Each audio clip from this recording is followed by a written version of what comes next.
यह है एथेनॉल वाला पेट्रोल। इसकी वजह से ये इंजन डैमेज हो चुका है। पूरा देश की गाड़ी को खत्म कर दिया नितिन गडकरी ने। ये देखिए, ये पेट्रोल है। अभी लग रहा है आपको कहीं से पेट्रोल है कि पेट्रोल की जगह पानी गाड़ी में पड़ा हुआ है। आप 120 रुपए जो पेट्रोल ले रहे हैं उसका भाव हम 15 रुपए लीटर करेंगे। इथेनॉल इस समय देश में सबसे ज्यादा बात हो रही है इस शब्द की। इथेनॉल आखिर क्या है? क्या ये वाकई ही पर्यावरण की जीत है? ये जनता सचमुच में परेशान है। नमस्कार, मैं हूं दीपक अरोड़ा। इस पूरी स्टोरी के अंदर जानने की कोशिश करेंगे कि वाकई ही इथेनॉल को लेकर ये पूरा मामला क्या चल रहा है। क्या आपकी गाड़ी भी अचानक बंद हो रही है? क्या इसकी वजह इथेनॉल मिला पेट्रोल है? क्या सोशल मीडिया पर जो दावे किए जा रहे हैं वो सच है या फिर सिर्फ अफवाह? क्या सरकार ने जल्दबाजी की या फिर भारत को तेल के आयात से आजादी दिलाने की दिशा में ये एक बड़ा कदम है? आज इथेनॉल की पूरी कहानी तथ्यों के साथ, आंकड़ों के साथ और दोनों पक्षों के साथ। सबसे पहले समझते हैं कि आखिर इथेनॉल है क्या।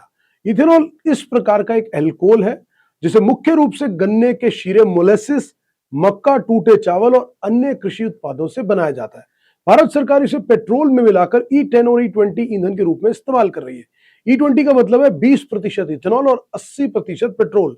2030 तक और अधिक ब्लेंडिंग की योजना। सरकार ऐसा क्यों कर रही है? भारत हर साल लाखों करोड़ रुपए का कच्चा तेल विदेशों से खरीदता है। अगर पेट्रोल में इथेनॉल मिलाया जाए तो तेल आयात घटेगा, किसानों की आय बढ़ेगी, प्रदूषण कम होगा और विदेशी मुद्रा की भी बचत होगी। सरकार के अनुसार इथेनॉल मिश्रण कार्यक्रम से पिछले कुछ वर्षों में हजारों करोड़ रुपए की विदेशी मुद्रा की बचत हुई और किसानों को भी बड़ा भुगतान हुआ है। अब जानते हैं कि सरकार का दावा क्या है। तेल इंपोर्ट कम होगा, प्रदूषण कम होगा, किसानों की इनकम बढ़ेगी और फॉरेन एक्सचेंज की बचत होगी। लेकिन यहीं से पूरा विवाद शुरू हुआ। देश भर में सोशल मीडिया पर हजारों वीडियो वायरल होने लगे। लोग दावा कर रहे हैं कि गाड़ी उनकी बंद हो रही है, कहीं इंजन खराब होने की बात, तो कहीं पेट्रोल में कीड़े और चींटियां दिखाई देने के वीडियोस। हालांकि इन वायरल वीडियो की हर घटना की स्वतंत्र पुष्टि नहीं हुई। अलग अलग मामलों के पीछे कारण अलग अलग हो सकते हैं, जैसे ईंधन की गुणवत्ता, वाहन की स्थिति या रखरखाव। केवल वीडियो के आधार पर यह निष्कर्ष नहीं निकाला जा सकता कि हर समस्या का कारण इथेनॉल ही है। वाहन कंपनियां इस पर क्या कहती है? अधिकांश कंपनियों ने स्पष्ट किया कि E20 ईंधन के लिए E20 कंपैटिबल या फ्लेक्स व्हील वाहन ही बेहतर है। पुराने वाहनों में, विशेषकर कुछ मॉडलों में, लंबे समय तक उच्च इथेनॉल मिश्रण से जुड़े प्रभावों को लेकर अलग अलग तकनीकी सलाह भी दी गई। यानी हर वाहन समान रूप से E20 के लिए डिजाइन नहीं किया गया है। अब आते हैं उस बयान पर जिसकी सबसे ज्यादा चर्चा है। केंद्रीय मंत्री नितिन गडकरी के पुराने वीडियो का हिस्सा सोशल मीडिया पर जमकर वायरल हो रहा है, जिसमें दावा किया था उन्होंने कि इथेनॉल बहुत कम कीमत पर उपलब्ध हो सकता है। बाद में उन्होंने सार्वजनिक रूप से इसे उनके बयान का संदर्भ से काटकर प्रस्तुत किया गया और उन्होंने वायरल दावे के अनुरूप कोई बात नहीं कही थी। आप 120 रुपए जो पेट्रोल ले रहे हैं उसका भाव हम 15 रुपए लीटर करेंगे। यानी एक तरफ वायरल वीडियो, दूसरी तरफ उस पर मंत्री जी का स्पष्टीकरण। तो अब सबसे बड़ा सवाल, क्या इथेनॉल नीति से किसी उद्योगपति या किसी विशेष कंपनी को फायदा हुआ? सोशल मीडिया और कुछ राजनीतिक आरोपों में दावा किया गया कि इस नीति से कुछ कंपनियों को लाभ मिला और हितों के टकराव की आशंका भी जताई गई। इन आरोपों में मंत्री के परिवार से जुड़े व्यवसायिक हितों का भी उल्लेख किया गया।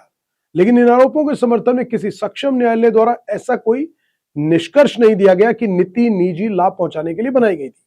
दूसरी ओर मंत्री और उनके पक्ष ने ऐसे आरोपों से इनकार किया और कहा कि इथेनॉल नीति राष्ट्रीय सुरक्षा, ऊर्जा और किसानों और पर्यावरण को ध्यान में रखकर बनाई गई। अब विशेषज्ञ क्या कहते हैं? ऊर्जा विशेषज्ञों का मानना है कि यदि वाहन E20 कंपैटिबल है तो सामान्य परिस्थितियों में इसका उपयोग सुरक्षित हो सकता है।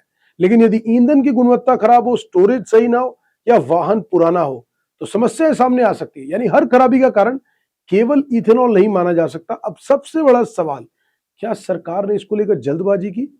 कुछ ऑटो विशेषज्ञ मानते हैं कि देश में पहले पर्याप्त E20 कंपैटिबल वाहन होने चाहिए थे, जबकि सरकार का कहना है नीति चरणबद्ध तरीके से लागू की गई थी और वाहन निर्माता पहले से तैयारी कर रहे थे।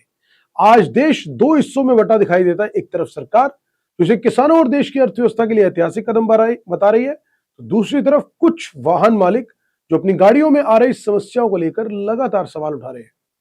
सच्चाई शायद इन दोनों के बीच ही कहीं है। जहां नीति के अपने फायदे हैं, वहां उसका सफल क्रियान्वयन, ईंधन की गुणवत्ता और वाहन की तकनीकी क्षमता तीनों समान रूप से महत्वपूर्ण है। तो सवाल सिर्फ इतना नहीं है कि इथेनॉल अच्छा है या बुरा। असल सवाल यह है कि देश पूरी तरह से E20 की ओर बढ़ा? क्या सभी वाहन इसके लिए तैयार है?